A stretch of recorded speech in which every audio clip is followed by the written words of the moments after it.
I hope you had a great weekend and you're feeling refreshed and ready to go. So, this week is beginning with a library lesson. And before I explain to you how these library lessons are going to work, I just want to get your opinion about something. So, some of the other classes, I am reading the text that we're studying. So, for you guys, it's Frankenstein. And for some of them, I'm reading the library lesson because I think it's important that you have a mixture of videos and also tasks that you work through independently. If you would rather me read through parts of Frankenstein with you, let me know, and that's something that I can arrange for next week's lessons. If you would prefer me to read To Kill a Mockingbird for you, let me know, and that's something that I can also change for you. I just want to know what would work best for you guys and what would be the most valuable use of your time. So do let me know.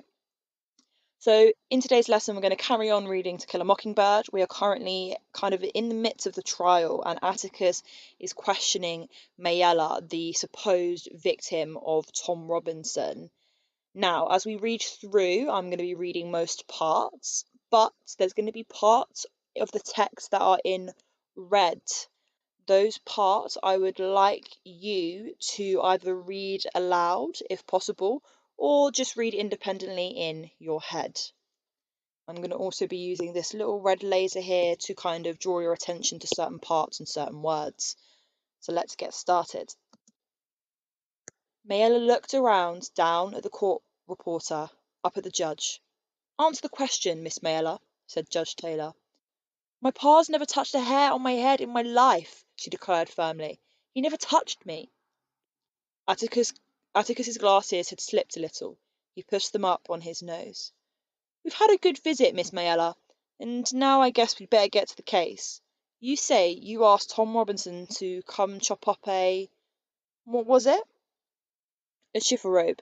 An old dresser full of drawers on one side. Was Tom Robinson well known to you? What do you mean? Alright, this bit's in red, so please pause the video if you need to and read through this aloud if you can, but in your head if you can't. Okay, you should have read this red section here. Let's carry on. Yes, it was. Didn't you ever ask him to come inside the fence before? She was prepared now. I did not. I certainly did not. One did not enough, said Atticus serenely. You never asked him to do odd jobs for you before. I might have, conceded Mayella. There were several around. Can you remember any other occasions? No. All right. Now to what happened. You said Tom Robinson was behind you in the room when you turned around. That right? Yes. You said he got you around the neck, cussing and saying dirt. Is that right? Is this right?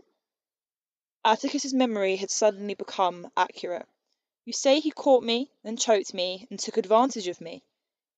Is that right? That's what I said. Do you remember him beating you about the face? The witness hesitated. Have a quick think. Why do you think Mayella is hesitating at this point?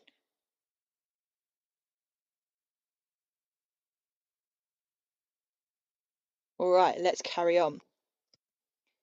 You seem sure enough that he choked you. All this time you were fighting back, remember? You kicked and hollered as loud as you could. Do you remember him beating you about the face? Mayella was silent. She seemed to be trying to get something clear to herself. I thought for a moment she was doing Mr. Hectate's and my trick of pretending there was a person in front of us. She glanced at Mr. Gilmer.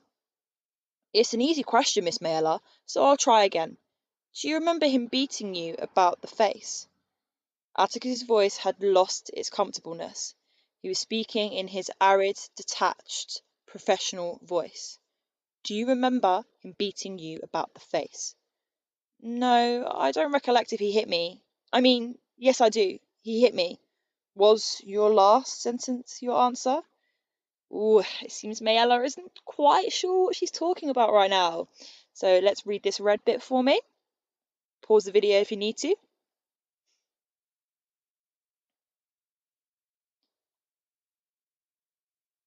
All right, you should have read this red bit now, so let's move on. Can you continue to read this red section for me and play when you've done?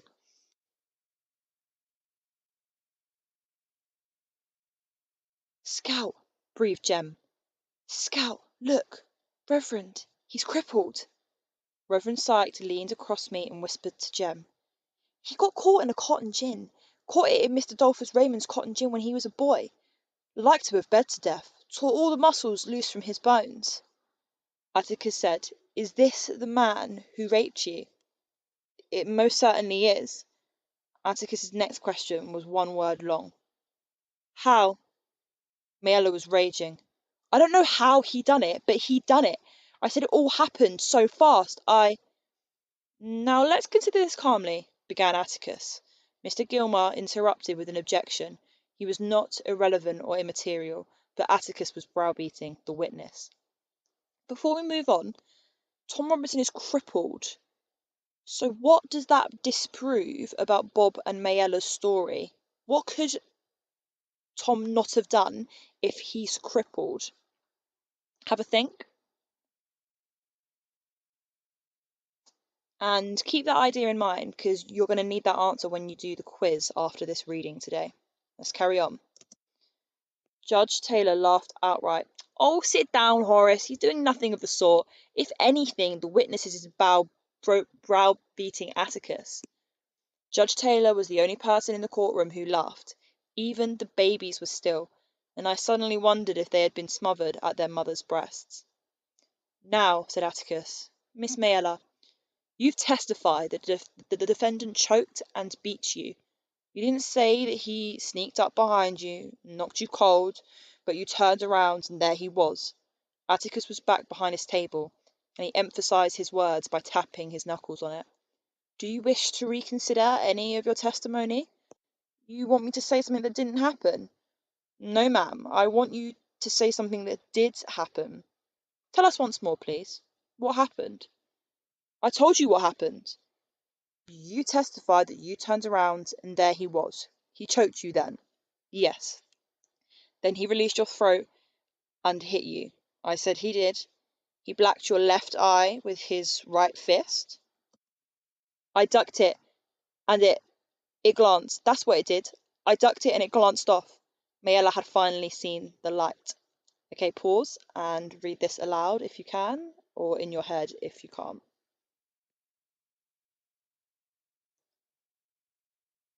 Okay, let's carry on. All right, why didn't you run? I tried to. Tried to? What kept you from it? He slung me down.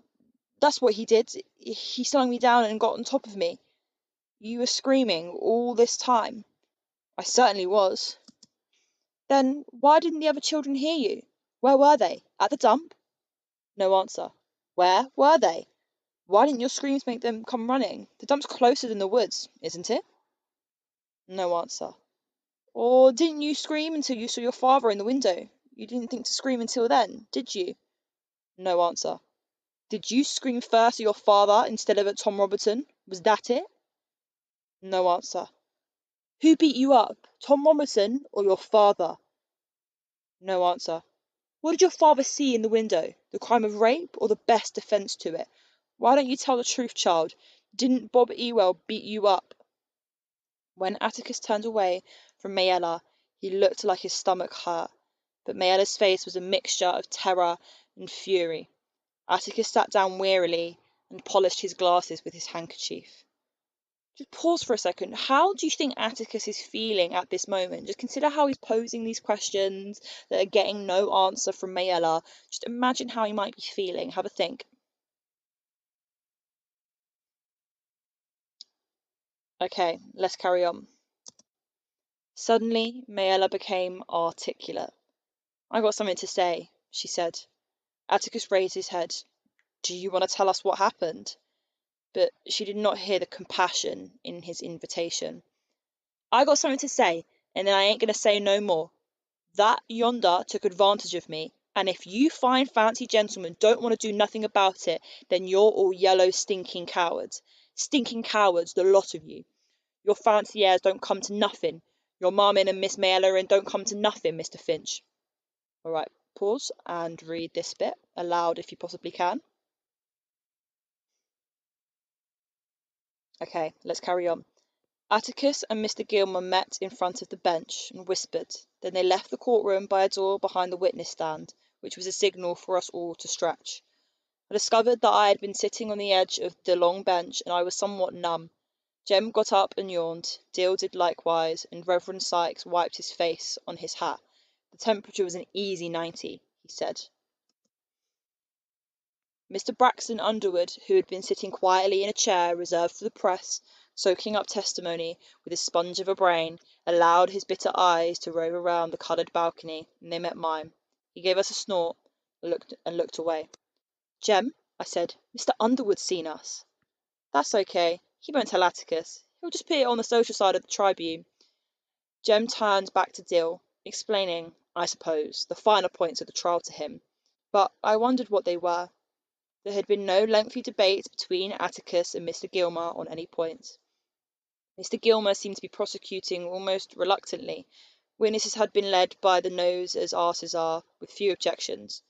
But Atticus had once told us that in Judge Taylor's court, any lawyer who was a strict constructionist on evidence usually wound up receiving strict instructions from the bench. He distilled this for me to mean that Judge Taylor might look lazy and operate in his sleep, but he was seldom reversed. That was the proof of the pudding. Atticus said he was a good judge. Just pause for a second. Seldom means rarely. I think we've talked about this before, but I just want to clarify that seldom means rarely. And this might be a word that you want to deploy in non-fiction. Let's carry on. Presently, Judge Taylor returned and climbed into his swivel chair. He took a cigar from his vest pocket and examined it thoroughly. I punched Dill. Having passed the judge's inspection, the cigar suffered a vicious bite.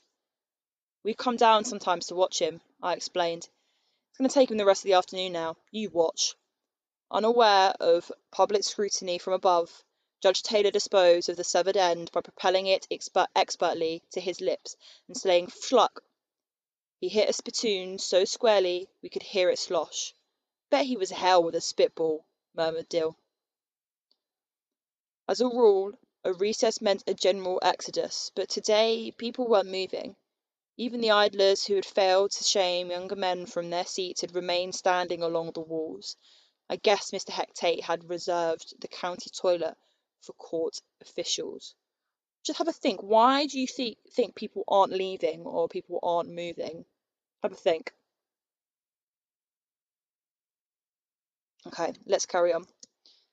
Atticus and Mr. Gilmer returned. Judge Taylor looked at his watch. It's getting on to 4, he said, which was intriguing, as the courthouse clock must have struck the hour at least twice. I had not heard it or felt its vibrations. Shall we try to wind up this afternoon? Asked Judge Taylor. How about it, Atticus? I think we can, said Atticus. How many witnesses you got? 1. Well, call him. All right, guys, we're going to leave it there for today. I'm so excited for us to read the next bit. I'm so excited. That bit I'm definitely going to read aloud to you because I think it's really important. But like I said, do let me know if you would prefer me to read parts of Frankenstein as well. Okay, now please go on to show my homework and complete the quiz titled English, Monday the 11th of January. It's going to be based on this reading. So if you need to keep the video open and scroll back and forth, then please do so. And I look forward to seeing all of your excellent scores. Speak to you soon, guys. Well done.